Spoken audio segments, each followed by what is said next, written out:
로마서 6장 1절 제가 먼저 읽겠습니다. 그런즉 우리가 무슨 말하리요? 은혜를 더하게 하려고 죄에 거하겠느냐?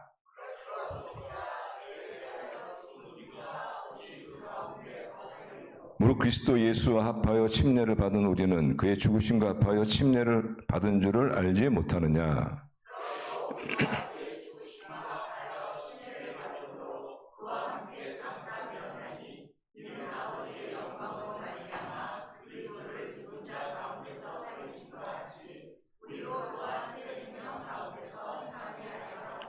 만일 우리가 그의 죽으심과 같은 모양으로 연합한 자가 되었으면 또한 그의 부활과 같은 모양으로 연합한 자도 되리라.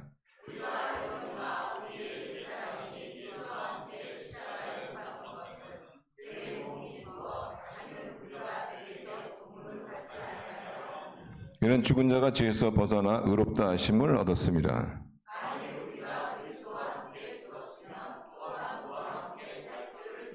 이는 그리스도께서 죽은 자 가운데서 살아나셨음에 다시 죽지 아니하시고 사망이 다시 그를 주장하지 못할 줄을 알미로다.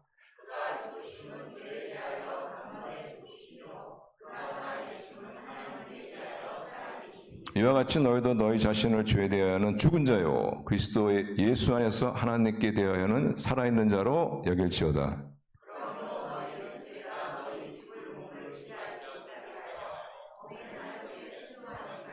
또한 너희 지체를 불의의 무기로 죄에게 내주지 말고 오직 너희 자신을 죽은 자 가운데서 다시 살아난 자와 같이 하나님께 드리며 너희 지체를 의의 무기로 하나님께 드리라.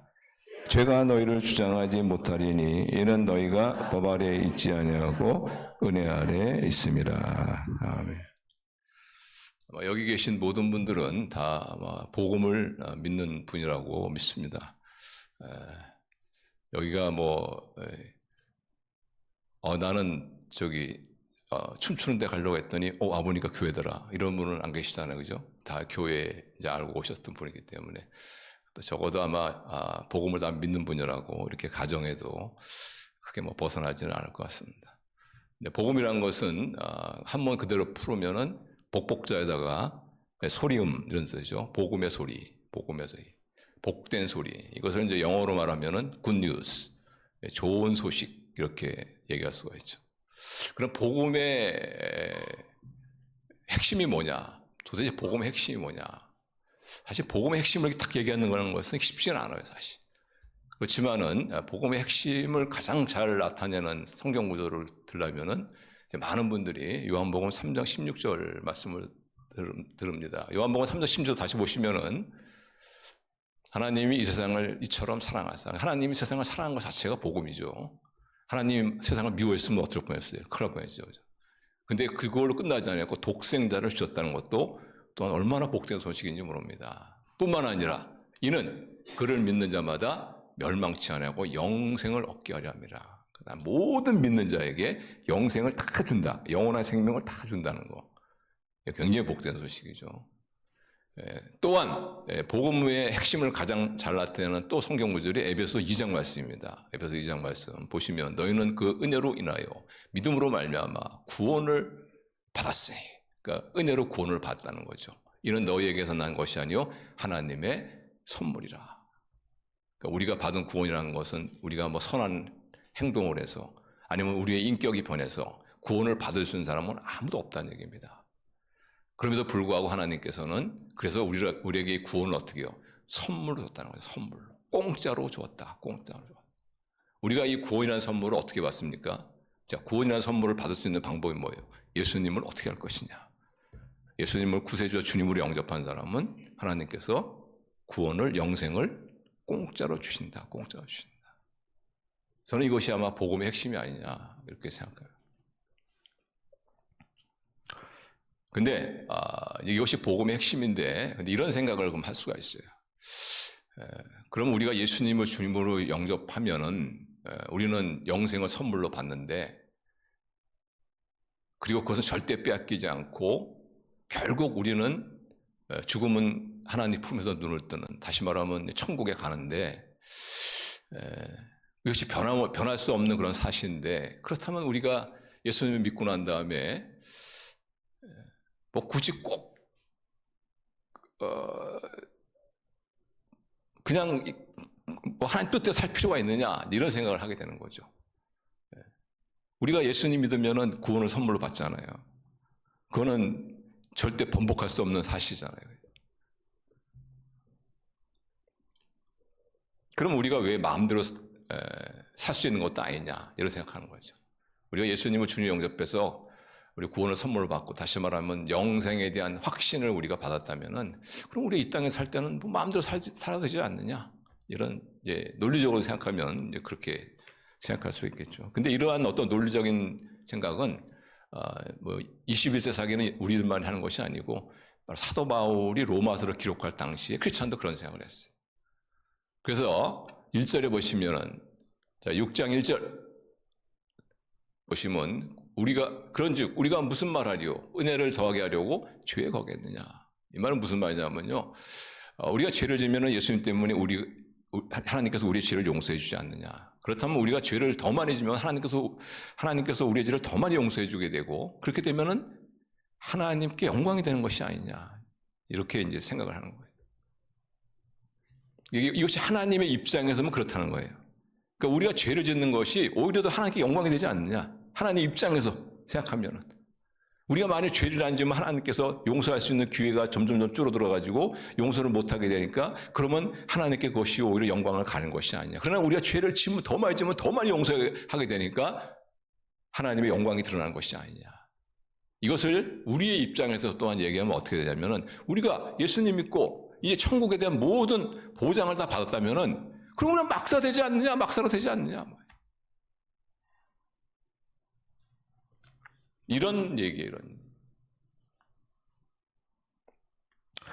이런 생각을 하는 거는 지금이나 아마 그 1세기 때 사람들이나 뭐 별다른 게 없는 거예요. 우리가 예수님 믿고 천국에 대한 보장을 받으면은 그러면 우리가 뭐 남은 천국 가는 동안에는 우리가 뭐 마음대로 살아도 되지 않느냐. 근데 이런 생각을 하는 이유는 이런 생각을 하는 것 뭐 그냥 당연한 겁니다. 이게 뭐 특별히 큰 문제가 되는 건 아니에요. 근데 이런 생각을 하는 게 된 두 가지 근거가 뭐냐면은 첫째는 죄가 재미있다 이런 뜻이다. 죄가 재미있다. 야, 이 죄가 죄 짓는 게 이렇게 재밌는데 내가 예수님 믿고 나서 천국 보장 받았는데 이 재밌는 걸 내가 포기해? 그럴 수 없다는 거죠. 그러니까 죄가 재밌다는 이런 하나의 가정. 또 하나가 뭐냐면 의롭게 사는 것은 재미가 없다. 하나님이 원하는 대로 사는 것은 재미가 없어. 힘들어. 그러니까 어떻게 해요? 천국은 보장받았으니까 그 가는 동안은 내가 죄 짓는 재미도 포기하지 아니하고 예수님 믿고 천국 가고 죄 짓는 재미도 계속 누릴 수 있지 않느냐. 네, 우리 이런 생각을 할 수 있거든요. 그럼 그때는 우리가 어떤 생각을 해야 되냐면 그러면 죄 짓는 것이 재밌다라고 생각할 수 있는 그런 분에게 이런 질문을 하면 돼요. 그러면 죄 짓는 것이 정말 재밌느냐? 죄 짓는 것이 정말 행복하냐? 우리가 죄의 유혹을 받을 때마다 항상 우리가 생각해야 되는 게 뭐냐면은 내가 예수님을 믿기 전에 나와 예수님을 믿고 난 다음에 내가 예수님을 믿기 전에 그냥 하나님이 하라는 것 골라서 하지 않고 하나님이 하지 말라는 것만 골라서 하는 그런 죄 짓는 삶을 살았을 때 과연 행복했었나요? 행복했었냐 말이에요. 예수를 믿고 난 이후에도 하나님이 하라는 것 골라서 하지 않고 하나님이 하지 말라는 것만 골라서 하는 여전히 이기적이고 자기중심적이고 하고 싶은 말 자기가 다 해야 되고 분노를 막 자기 마음대로 막 표출해야 되고 이러한 삶을 살았을 때 정말 행복했느냐? 행복했느냐? 그러지 않았을 거예요. 아마 부부관계도 문제가 어려웠을 것이고 부모와 자식 간의 관계도 어려웠을 것이고 아마 자신과 이웃 간의 관계도 아마 힘들었을 겁니다. 그런데 반면에 정말 의로운 삶을 살려고 애썼던 때 정말 하나님을 믿고 의로운 삶이라는 것은 제가 말씀드렸지만은 하나님과의 바른 관계입니다. 하나님과의 바른 관계. 그래서 하나님께 예배하고 하나님께 기도하고 또 성경도 좀 많지는 않지만 또 읽고 또 이웃을 또 섬기려고 하는 또 주님의 일도 조금씩이지만은 그것도 하려고 하는 여러분 이런 나름대로 좀 의로운 삶을 살았을 때 그럼 어땠냔 말이지. 그때가 행복하지 않았냔 말이지. 그때 보면은 부부간의 관계도 편안하고 부모 자식 간의 관계도 편안하고 야와 이웃 관계의 관계도 편안하고 그러니까 죄라는 것은 반드시 파괴를 가져옵니다. 뭐 여기에 대해서는 내가 뭐 많은 말씀을 안 드려도 우리가 다 경험하는 거죠. 예. 전 몇 년 전에 얘기죠. 몇 년 전에 그 고등학교 1학년 여학생이 집을 나갔다가 그 불에 탄 시체가 돼서 돌아왔잖아요. 그 오빠가 불렀어요. 그 고등학교 3학년 남학생이 부른 거야. 불러가지고는 지하 컴컴한 데서 촛불 켜놓고서 그냥 술을 마신 거죠. 술을 마시다 보니까 이 젊은 애들이 그만 욕정이 올라와가지고 애를 갖다가 막 강간한 거. 실신했어 아이가. 근데 다 그냥 가버렸어 애들이. 실신시켜놓고 그냥 가버렸어. 근데 그 촛불이 그냥 녹으면서 말이죠. 거기 화재가 나가지고 그 여자애가 타 죽었잖아요. 그 결과가 어떻게 됐습니까? 그 집안이 완전히 풍지박산이 났어요. 풍지박산. 부모가 다 완전 미쳤어. 그 남자애들은 남학생들은 어떻게 돼요? 8명에서 6명이 실형을 받았죠. 한 5년인가 실형을 받아가지고. 걔네들은 이제 평생을 강간범이라는 딱지를 안고 살아야 되는 거예요. 어쩌면 인생의 출발이 너무 비참한 거예요. 이렇게 죄라는 것은 자신뿐만 아니라 주위에 있는 사람뿐 어떤 무선히 파괴를 가져온. 근데 이런 것이 과연 재밌느냐 말이지. 이게 재밌느냐.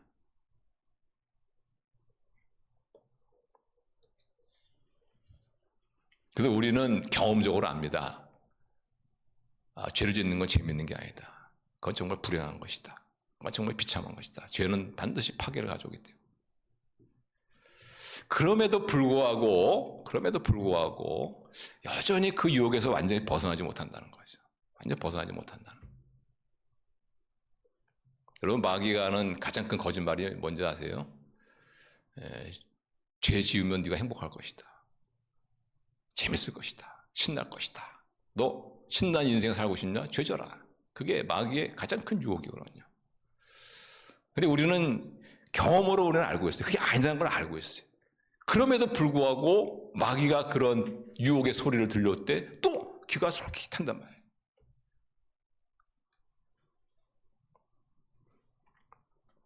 그때는 정말 평안도 기쁨도 감사도 없었는데 그걸 아는데 그럼에도 불구하고 다시 그 속삭임에 마음이 끌린단 말이에요.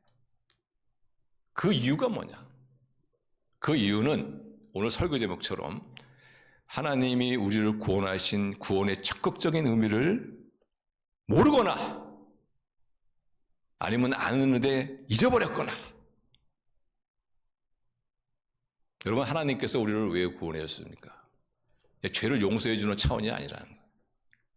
그거는 구원의 아주 소극적인 의미예요. 소극적인 의미. 하나님께서 우리를 구원해 주신 더 적극적인 의미가 뭐냐면은 우리 복된 삶을 살라는 거예요. 복된 삶을. 행복한 삶을 살라는 거예요. 의미와 가치와 기쁨과 평안과 감사가 있는 그런 삶을 살라는 거예요. 그래서 우리 부모님들, 우리 자녀들이 내 기대가 뭐예요? 우리 자녀들이 정말 복된, 행복한. 우리 부모님들은 그렇지 않습니까? 내가 행복하지 못하더라도 우리 자녀들이 행복하다면 그건 부모의 더 큰 행복이죠. 그죠? 그 마음이 어디서 왔느냐? 하나님부터 왔다. 하나님. 그래서 예수님께서 구원하신 이유를 이렇게 말씀하십니다. 요한복음 10장 10절 보시면 자, 우리 같이 읽어요. 시작. 도둑이 오는 것은 도둑질하고 죽이고 멸망시키려는 것뿐이요. 내가 온 것은 양으로 생명을 얻게 하고 더 풍성히 얻게 하려는 것이다. 생명을 얻는 거는 한 30% 되는 거고 더 중요한 이유가 뭐냐? 풍성히 얻게 하려는 거예요. 풍성히 얻게.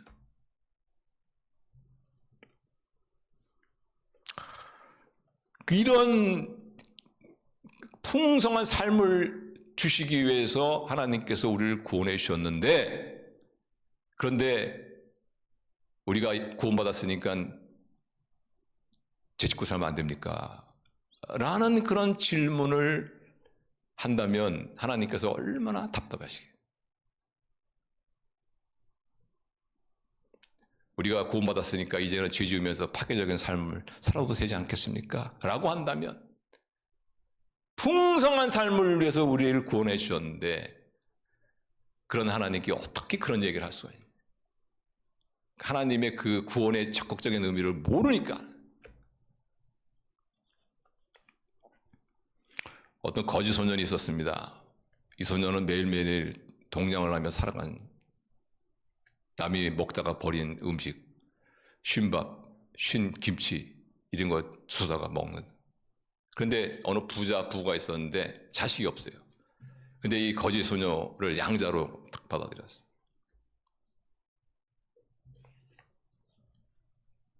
그래서 그 다음날 양자가 돼서 그 다음날 딱 아침상을 받았는데 자기가 듣도 보도 못하는 음식들이 막 쌓여 있는 거예요. 양고기, 킹크랩, 뭐 여러분 좋아하는 거 있어요? 뭐 킹크랩, 뭐 여러분 뭐 먹고 싶으세요?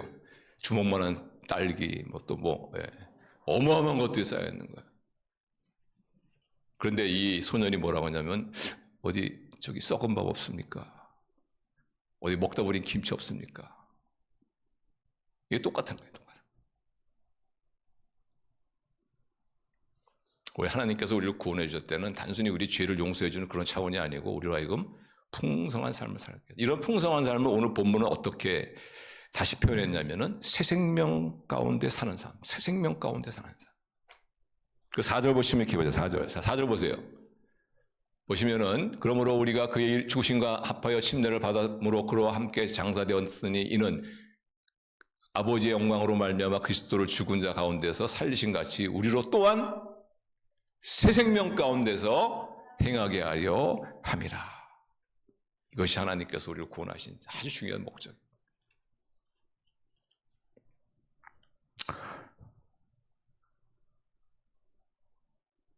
그래서 우리는 알아야 돼요. 우리는 단순히 하나님께서 우리를 구원하신 것이 단순히 거지의 삶에서 우리를 건져준 그 정도가 아니고 풍성한 삶, 새 생명 가운데 행하는 그런 삶, 풍성한 삶, 새 생명 가운데 행하는 그런 삶을 위해서 우리를 구원해 주셨는데 그런 하나님께 우리가 죄짓고 살면 안 됩니까? 그게 저 재밌을 것 같은데요. 천국도 포기 안 하고 죄 짓는 삶도 포기 안 하고 이렇게 한다면 하나님께서 얼마나 섭섭하시겠어요. 저 부모의 마음도 모르는 저. 그럼 어떻게 하나님께서는 우리를 죄에서 벗어나 새 생명의 삶, 풍성한 삶을 살게 하시냐? 자, 어떻게 하시냐면은 우리로 하여금 죄에 대해서 죽게 하심으로. 우리로 하여금 죄에 대해서 죽게 하심으로. 자, 그게 2절입니다. 2절 보세요. 2절. 자, 2절 같이 읽어요. 시작. 그럴 수 없느니라. 죄에 대하여 죽은 우리가 어찌 그 가운데 더 살리요. 죄에 대해서 죽게 하기 위해. 그럼 어떻게 죄에 대해서 우리를 죽이느냐? 어떻게 죄에 대해서 우리를 죽게 하느냐? 그것이 바로 예수님 때문에 그런 거죠. 예수님의 부활. 예수님의 부활.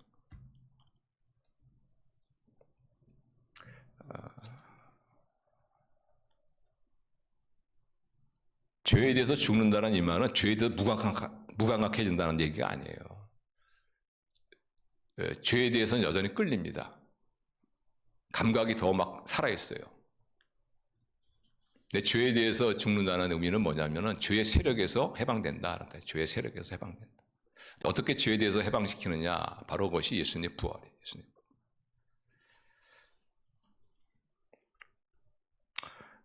여러분, 죄의 궁극적인 힘은 어디서 옵니까?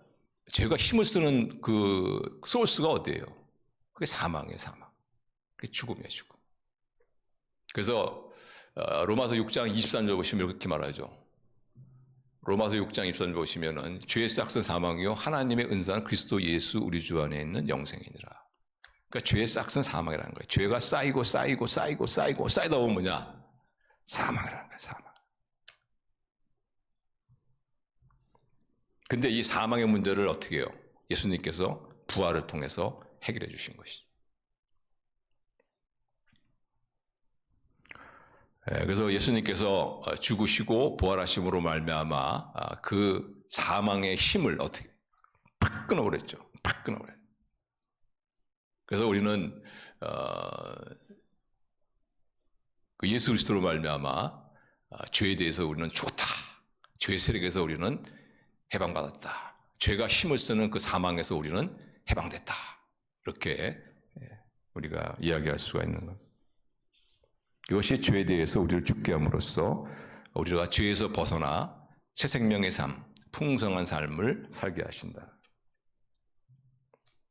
그것이 바로 로마서 9절에서 11절까지입니다. 자, 9절에서 11절 한번 보세요. 자, 한번 같이 읽을까요? 천천히 한번 같이 읽으세요. 시작. 이는 그리스도께서 죽은 자 가운데서 살아나셨음에 다시 죽지 아니하시고 사망이 다시 그를 주장하지 못할 줄을 아미노라. 그가 죽으심은 죄에 대하여 단번에 죽으시며 그가 살아계심은 하나님에 대하여 살아계심이니 이와 같이 너희도 너희 자신을 죄에 대해서는 죽은 자요 그리스도 예수 안에서 하나님께 대하여는 살아있는 자로 여길지어다. 그러니까 예수님의 그 죽음이 나의 죽음이 됨으로써 내가 죄에 대해서는 죽었다. 이렇게. 그리고 예수님의 부활이 나의 부활이 됨으로써 이제는 죄에 대해서 죽은 자요 하나님에 대해서 산 자다. 이렇게 얘기할 수가 있는. 그럼 어떻게 예수님의 죽음과 부활이 나의 것이 될 수 있느냐? 나의 것이 됩니다. 예수님을 나의 주님과 구원자 주님으로 영접한 순간에 예수님의 죽음이 나의 죽음이 되고 예수님의 부활이 나의 부활이 되는 거예요. 그래서 나는 더 이상 이제 죄의 종이 아니라 이제는 하나님에 대하여서 한 자, 다시 말하면 하나님의 종이 되었다. 예수님의 죽으심으로 나는 죄의 종에서 해방되었고 예수님의 부활로 말미암아 이제는 적극적으로 하나님의 자녀의 그런 삶을 살게 돼, 새 생명의 삶을 살게 되었다. 그래서 이것을 가르쳐서 우리가 연합이라고 그래요. 이 연합의 원리가 굉장히 Union with Christ, 예수 그리스도와의 연합. 그래도 오늘도 그 연합에 대해서 그것을 어떻게 표현했냐면 침례로 표현했죠. 침례로. 그 3절 보시면 3절 보세요. 3절 무릇 그리스도 예수 합하여 침례를 받은 우리는 그의 죽으심과 합하여 침례를 받은 줄을 알지 못하. 그러므로 우리가 그의 죽으심과 합하여 침례를 받음으로 그와 함께 죽었나니 이는 그 아버지의 영광으로 말미암아 그리스도 죽은 데가 살진 같이 우리도 또한 새 생명 가운데 행하게 하려 합니다. 이 침례란 것은 단순한 의식이 아니에요. 침례. 여러분 우리가 언제 그 예수님과 연합되냐면은 물론 침례란 의식도 하나님 예수 그리스도와 연합의 한 어떤 소중한 그런 과정이라고 할 수 있지만은 침례란 건 단순한 어떤 의식이 아니라 예수 그리스도와의 연합입니다. 예수 그리스도와 함께 죽고 다시 말하면 예수 그리스도의 죽음이 나의 죽음이 되고 예수 그리스도의 살아심이 나의 부활이 되고. 그래서 우리가 어떻게 우리를 죄에 대해서 우리가 죽은 자 여러분 어떤 사람이 국세청에서 엄청난 세금을 두들겨 맞았어. 거기서 해방할 수 있는 길은 뭘까요? 죽는 거죠. 죽으면 국세청이 무슨 힘을 써? 죽었는데 죽은 사람은 뭐 돈을 달라고 그러세요? 뭘 달라고 그래요? 마찬가지로 우리가 어떻게 해요? 죄의 세력에서 어떻게 해요? 벗어날 수 있는 길은 뭡니까? 죄에 대해서 죽는 거지. 죽었는데 죄가 무슨 힘을 써? 못 쓰는 거지. 그래서 예수 그리스도의 죽으심과 부활에 우리를 연합시킴으로 말미암아 예수님의 죽으심이 우리의 죽음이 되고 예수님의 부활이 우리의 부활이 됨으로 말미암아 이제 죄가 힘을 쓰는 사망에서 사망의 사이클을 어떻게 해요? 끊어버림으로 이제는 죄가 더 이상 우리를 힘을 쓰지 못하게 죄에서 우리 죽은 자로 여겨요. 그래서 이제는 죄의 지배를 받을 필요가 있다 없다? 없어요. 의로운 삶을 살 수 있어요.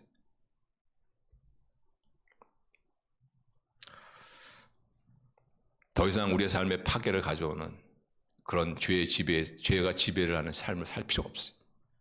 이제는 생명과 평화와 기쁨과 감사를 가져오는 의로운 삶을 살 수가 있다. 그래서 이런 결과를 얘기하죠. 8절부터 쭉 보시면은, 자, 특별히 11절 보세요. 11절 한번 같이 읽어요. 시작. 이와 같이 너희도 너희 자신을 죄에 대해서 죽은 자요 그리스도 예수 안에서 하나님께 대하여는 살아있는 자로 여길지어다. 여길지어다 이 말은 뭐냐면 알아야 된다는 겁니다. 뭘 알아야 돼요? 너는 죄에 대해서 죽은 자요 이제 하나님에 대해서 의로운 삶을 살 수 있는 자다 라는 것을 알라! 그러세요. 알라.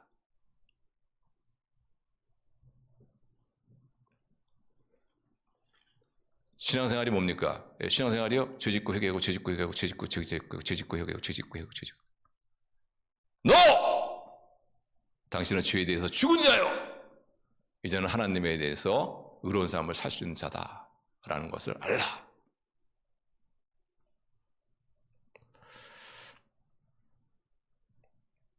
왜 알아야 하냐면요. 자, 우리가 예수님을 영접해서 예수님과 연합한 사람이 된다 할지라도 우리가 자동적으로 죄에서 벗어날 수 있는 건 아니에요. 우리가 자동적으로 의로운 삶을 사는 수 있는 것은 아닙니다. 여전히 선택을 해야 돼. 선택을 해야 돼. 우리는 예수 그리스도를 주님의 영접함으로 알면 더 이상 이제 죄에서 우리가 벗어났지만 해방받았지만 죄의 세력에서 우리가 더 이상 이제는 죄를 지을 필요가 없지만 그래서 의로운 삶을 살 수 있지만 그러나 그것은 여전히 선택이에요. 선택. 자, 다시 거지 소녀를 한번 돌아가 봅시다. 이 거지 소녀가 부자 부부의 양자로 되어서 되면 어떻게 해요? 그 순간에 신분이 바뀌죠. 거지 소녀의 신분에서 이제는 부자 부모님을 둔 자녀의 신분으로 바뀌지 않습니까? 그러면서 어떻게 해요? 그 부모의 모든 것에 대한 상속권을 갖게 되죠. 상속권. 그래서 그는 더 이상 거지 때처럼 남의 밥을 비려 먹고 또는 이슬을 맞으면서 잠을 자고 또는 누더기 옷을 입을 필요가 없어요. 그는 이제는 침대에서 편안한 잠을 잘 수 있고 또 좋은 옷을 입고 다닐 수 있고 그리고 자기가 먹고 싶은 맛있는 것들을 먹을 수가 있어요. 근데 그럼에도 불구하고 그가 계속해서 누더기 옷을 주장하고 고집 선택하고 그가 먹다 버린 음식을 만약 선택한다면 그걸 누가 말리겠어요? 이렇게 사는 거지 이렇게. 부자 부모님의 자녀의 신분을 뒀지만 여전히 거지 소년의 삶을 사는 거지. 그러니까 예수님을 안 믿는 사람과 믿는 사람의 차이점이 뭔지 아세요? 예수님을 믿는 사람은 선택권이 생겼다는 거예요. 선택권이. 여러분 예수님을 믿지 않는 사람은 뭐예요? 선택할 권리도 없어요. 선택권도 없어요. 왜? 죄의 종인데. 여러분 종은 누구예요? 주인이 시킨 대로 하는 거 아닙니까? 그래서 우리가 이게 죄를 짓다 보면은 이래서는 안 된대, 이래서는 안 된대, 이래서는 안 된대 하면서 어떻게 해요? 계속 똑같은 죄를 짓잖아요. 그렇습니까? 종이니까. 자기 의지로 해결이 안 되는 거예요. 자기도 어떻게 할 수 없는 거예요. 제가 예수님 믿기 전에도 그런 갈등을 많이 했지만은 이래서는 안 되는데도 계속 끌려가는 거야. 이거 이렇게 하면 안 되는데도 계속 그 안으로 더 깊이 들어가는 거야. 그 대표적인 것이 뭐냐면 중독이에요, 중독. 왜? 종이니까. 시키면 꼼짝 못하고 해야 되는 거예요.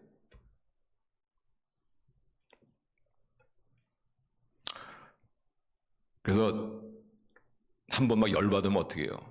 예. 아주 막 그냥 극단적으로 막 하는 거죠. 극단적으로 막. 그래서 죄의 종인 사람은요, 아무리 시작은 멋있게 할지라도 끝은 항상 죄예요. 죄입니다. 사랑으로 시작해도 뭘로 끝나느냐? 욕종으로 끝나는 거예요. 욕종. I love you 했다가 나중에는 자기의 이익을 위해서 상대방을 죽이는, 내가 너를 이만큼 사랑한다 이러면서 죽이는 말이죠. 이웃에 대한 관심과 감사로 시작했던 것이 죄의 종이 되면 어떻게 끝나느냐? 원망으로 끝납니다. 미움으로 끝나요. 미움.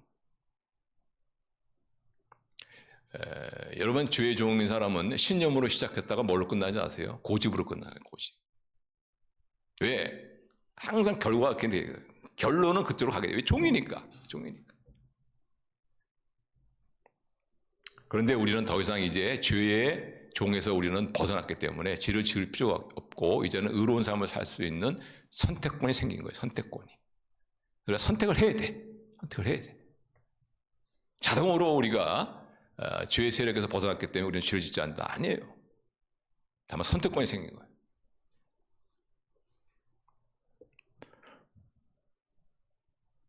우리는 거짓 소년이 이제는 더 이상 먹다 버린 밥이나 먹고 누더기 옷을 입고 길거리에서 잠을 자는 그런 걸 할 필요가 없어요. 이제는 좋은 옷을 입고 편한 침대에서 맛있는 음식을 먹으며 살 수 있어요. 그러나 그는 이 소년의 선택입니다.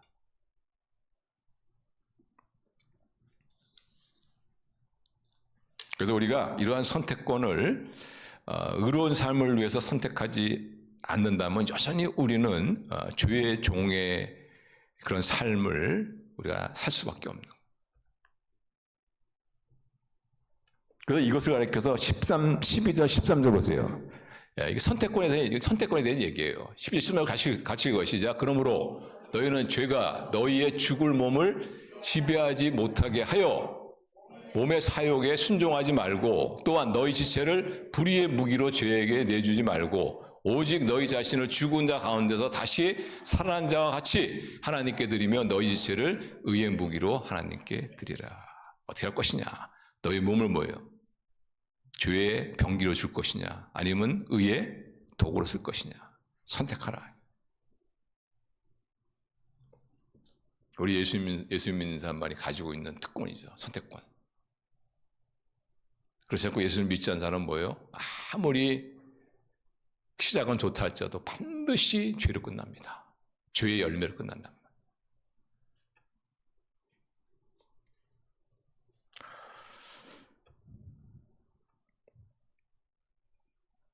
근데 여기서 말하는 지체, 그죠? 네, 지체는 뭘 말하냐면은 몸을 말합니다, 몸. 그래서 마음을 말하는 게 아니에요. 몸을 말합니다. 정말 우리가 여러분 예수님을 주님을 영접한 사람은 마음은 이미 다 해결됐어요. 사실 마음은 이미 정한 거 아닙니까? 우리가 예수님을 믿는다 무슨 말이에요? 예수님은 나의 주님과 구세주로 내가 영접한다는 뜻 아니에요? 마음을 정한 거 아닙니까? 내가 한번 하나님의 뜻대로 하나님의 자녀로 한번 살겠다 마음을 딱 정한 거 아니에요? 그 마음을 딱 정했어요. 마음의 문제가 아니에요. 여기서 문제는 뭐냐? 육신은 뭐냐? 몸이란 말이에요. 몸. 그러니까 이 몸하고 마음하고 이 마음을 정했으니까. 그러니까 마음하고 이 손하고 따로 놀고 마음하고 생각하고 발하고 따로 노는 거예요. 근데 예수님께서 겟세마네 동산에서 제자들을 이렇게 기도시키고 나서 와서 보니까 다 자고 있잖아요. 그러니까 예수님이 뭐라고 했어요? 자, 마태복음 26장 41절 보시면 이렇게 나오죠. 마태복음 20 시험에 들지 말고 깨어 기도하라. 마음에는 원이로 돼 육신이 약하도다 하시고. 여러분 이 말씀은 예수님이 우리에게 주신 말씀입니다. 여러분 자신에게 이런 말하면 안 돼요. 이런 말하면서 목사님 내 마음은 그런데요. 나 육신 이러면 안 돼. 이러면 잘못된 거야 그거는. 그런 신앙생활이 어떤 핑계야. 이건 예수님이 우리에게 하신 말씀. 예수님에게. 여러분 예수님이에요? 뭐 이런 말 갖다 자신에게 하게 그러면 안 된다고. 문제는 뭐냐? 이 몸, 이 육체가 문제예요. 우리의 문제는 마음의 문제가 아니에요. 문제는 뭐냐? 이 육체의 문제다. 사실상 우리 가운데 하나님 뜻 살고 싶지 않은 사람이 누가 있겠어요, 그죠? 하나님 뜻대로 살아야 되는 것이 잘 사는 것도 누가 모르는 사람이 누가 있겠어요? 또 이렇게 살고 싶은 마음이 없는 사람이 누가 있겠어요? 나는 절대로 하나님만 뜻 살지 않겠다라고 마음 먹은 사람이 누가 있습니까? 그 사람은 하나님을 믿는 사람이 아니지. 근데 문제는 뭐냐면 그 마음을 육신이 쫓아가지 못한다는 거예요. 육신이.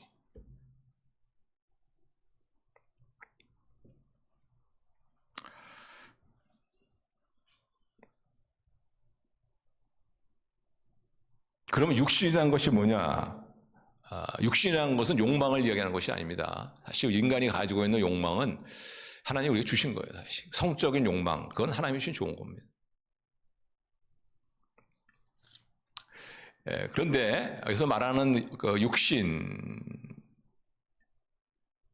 마음대로 되지 않는 육신, 육신의 의미는 뭐냐면은 우리가 살면서 오랫동안 형성된 습관, 이 습관을 말해서 여기서는 육신을 습관.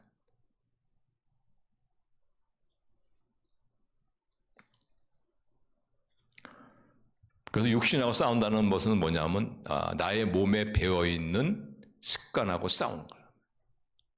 그래서 사실 힘이 드는 거예요, 이게.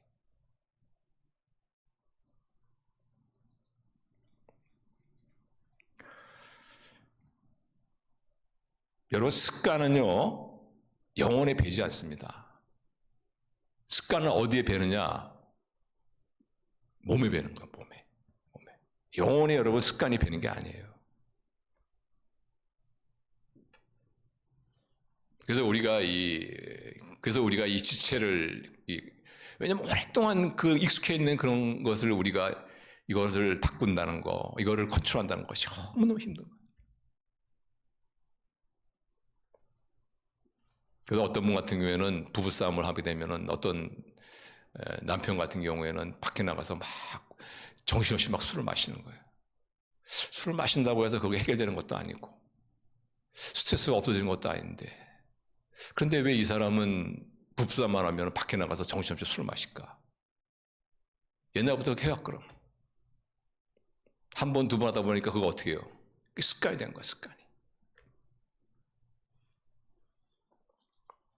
어떤 분은 이렇게 정말 막 스트레스 받잖아요. 도박을 하는 분이 있어, 도박을 하는 분.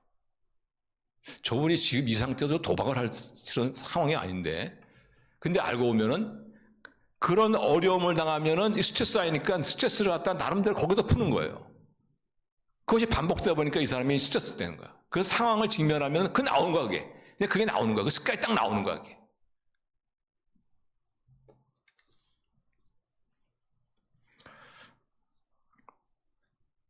어떤 분은 좀 이게 낙심이 되면은 항상 이렇게 푸념만 하는 사람이 있어. 푸념. 나는 외로워. 나는 혼자야. 뭐가 외롭긴 뭐가 어렵습니까? 하나님의 아버지가 계신데. 그럼에도 불구하고 계속 자기 처지를 비관하고 신세를 탄탄한 이유가 뭐냐? 그게 습관이야. 옛날부터 막 하던 습관이야. 여러분, 이거는 예수님 믿는다고 해서 하루씩 바뀌는 게 아니에요.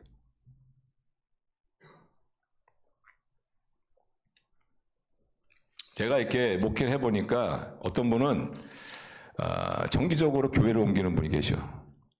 그런 분이 가끔 있어요.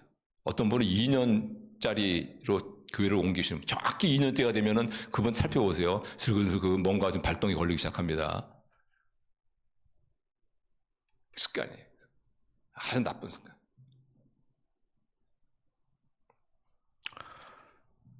그래서 이 죄의 지배에 있던 이 습관을 이제 하나님의 의로운 삶을 사는 습관으로 바뀌는 것을 뭐라고 가르치냐면은 성숙이다. 이렇게 합니다. 성숙이다. 여러분, 잠깐 바뀐다고 해가지고 성숙한 게 아니에요. 죄의 지배를 받던 삶의 스타일이 이제는 하나님의 지배를 받는 삶의 스타일로 바뀌는 거. 이것이 뭐냐? 성숙했다. 성숙했다. 근데 사실상 이 죄의 지배를 받던 삶의 스타일이 하나님의 지배를 받는 삶의 스타일로 바뀌는 것이 하루아침에 일어나는 게 아니죠. 오랜 시간이 걸립니다. 어떤 분 같은 경우에는 걱정하시는 분이 있어요. 저 사람 예수님 잘 믿는 줄 알았더니 알고 봤더니 아니었다. 근데 저는 아주 긍정적으로 생각합니다. 왜? 오랜 시간이 걸려요. 오랜 시간. 습관을 바꾸는 거기 때문에. 육체를, 이게 체질을 바꾸는 거기 때문에 습관이 오랜 시간이 걸린다.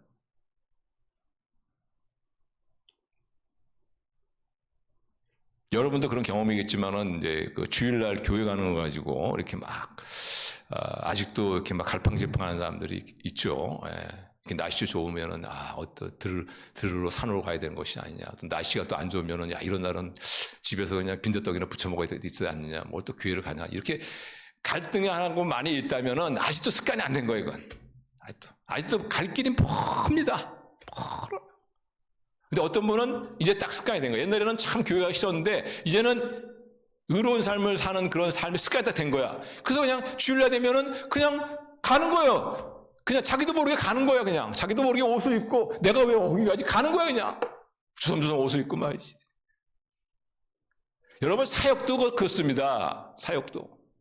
남보다 더 일찍 와서 또 준비하고 이런 게 얼마나 사실 남이 보기에는 보잘픈 것 같아요. 근데 본인 당사자는 그냥 아무렇지도 않은 거 그냥 그러려니 하는 거예요. 그러려니 하는 거냐. 이렇게 그러려니 오늘도 내가 가서 뭐 이렇게 할 일이 있고 말이지. 그게 성숙한 거예요. 성숙한 거 그게. 자기도 의식하지 않으면서 자기의 몸이 그렇게 그걸 따라가고 있다는 것 자체가 뭐냐. 새 생명의 삶을 살고 있다는 것이 뭐냐. 그게 성숙했다는 얘기예요. 아직도 뭔가 갈등하고 있고 아직도 뭔가 계산하고 있고 아직도 뭔가 따지고 있다면은 그건 아직도 성숙한 게 아니에요. 그냥 성숙을 나가는 어떤 여정 속에 있는 것이지.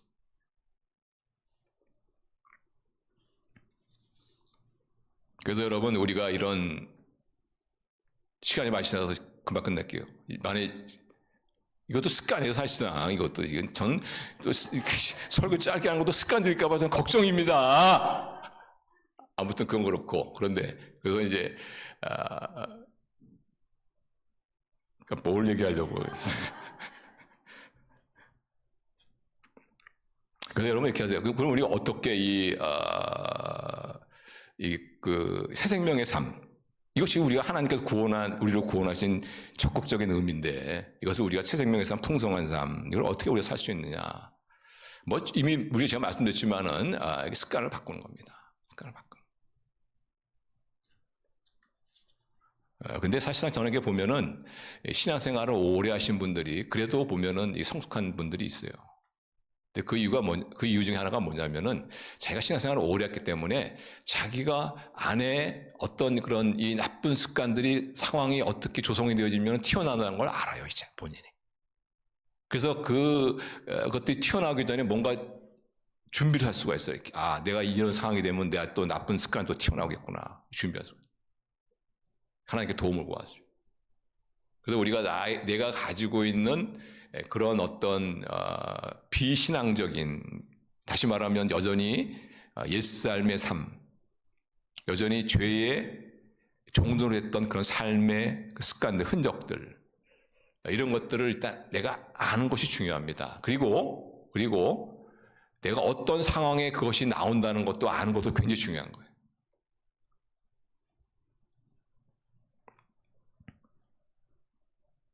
그래서 여러분 이런 어떤 죄의 습관들과 싸울 때 여러분이 두 가지만 기억하세요. 이기는 방법이 뭐냐? 첫째는 뭐냐면 율법 아래 두면 안 됩니다. 여러분이. 율법 아래 둔다는 것은 뭐냐? 율법의 정죄함 아래 둔다는 거거든요. 다시 말하면은 내가 이런 삶을 살지 못하면 하나님이 나를 얼마나 미워할까? 하나님을 막 두려워하는 그런. 그게 뭐냐? 율법 아래 두는 거예요. 자신 율법 아래. 그래서 여러분이 어떤 나름대로 정말 새 생명의 삶을 살려고 했는데 그렇지 못하고 쓰러졌을 때, 실패했을 때, 그때 막 분노하신 하나님이 연상이 된다면 여러분 잘못된 거예요. 그때 떠오른 하나님이 어떤 하나님이 되었냐면은 안타까워하신 하나님, 그리고 우리를 격려하신 하나님. 여러분, 하나님은 우리의 적이 아닙니다. 하나님은 우리의 동지인 줄로 믿습니다. 우리를 도우신 하나님, 우리를 격려하신 하나님. 그리고 또 하나가 뭐냐면 은혜 아래 두는 거죠. 은혜 아래. 자, 간단하게 말하면, 하나님의 은혜 아래에 놓는다는 것. 은혜는 뭐냐면요, 하나님의 능력 안에 놓는다는 거예요. 능력. 그래서 은혜라는 단어를 여러분 능력이라는 단어로 바꿔도 괜찮아. 하나님이 은혜로 우리를 구원했다. 하나님의 능력으로 구원했다. 똑같은 말이에요, 사실. 그럼 하나님의 능력 아래 어떻게 둘 수 있느냐? 첫째로 하나님의 능력 아래 두려면은 내 어떤 문제를 갖다가 내 어떤 나쁜 습관을, 나의 어떤 죄를 갖다가 인정할 수 있어야 돼요. 나는 술 중독자입니다. 나는 마약 중독자입니다. 자신을 인정할 수 있어야 돼요. 그리고 두 번째, 자신의 무력을 고백하는 겁니다. 내가 이 중독에서 나는 스스로 나의 의지로 빠져나올 수 없습니다. 자신의 무력을 인정하는 거예요. 그리고 세 번째가 뭐냐면은 하나님은 하실 수 있습니다라는 것을 믿는 겁니다. 하나님은 하실 수 있습니다. 그래서 나의 죄 문제를 내가 인정하고, 그러나 나는 이 죄 문제에 대해서 어떤 해답이 없다, 대안이 없다, 능력이 없다는 걸 인정하고, 그러나 하나님은 하실 수 있다는 그 하나님의 능력을 의지하는 거예요. 그렇게 되면 어떤 일을 하는지 아세요? 하나님의 은혜가 역사합니다. 하나님의 은혜가 역사해요. 내 삶 가운데 어떤 설명할 수 없지만 그런 하나님의 은혜가 여기 역사하는 걸 볼 수가 있어요. 아, 이것은 정말 나의 의지나 나의 힘으로 되어진 것이 아니고 이건 정말 하나님의 은혜구나.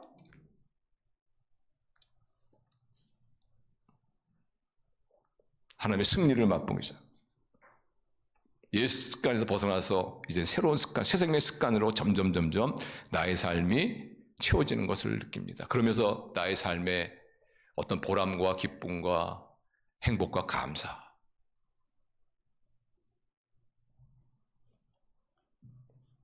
저는 개인적으로 저는 목사로서 언제 제가 좀 기쁠 때가 많지만은 또 언제 기쁘냐면은 우리 성도님들이 참 이렇게 행복하다, 참 평안하다, 참 좋다, 이런 것들은 참 좋아요. 네, 좋습니다. 그래서 여러분들 여러분이 가지고 있는 어떤 것들, 죄의 어떤 옛된 모습들, 여러분 그것을 부끄럽게 생각하지 마시고 그것을 하나님께 인정하고, 여기에 대해서 나는 무력하다는 것을 인정하고, 우리 하나님 능력을 의지하시고 하나님은 할 수 있다는 것을 꼭 믿으시고 그분 하나님을 의지하셔서 정말 여러분의 삶이 풍성한 삶, 새 생명 가운데 사는 삶, 그래서 여러분의 삶 가운데 행복하다, 아름답다, 기쁘다, 감사하다, 이런 고백들이 더 풍성하게 넘쳐나시는 그런 저와 여러분 되시기를 주님의 이름으로 축원합니다. 기도하시겠습니다.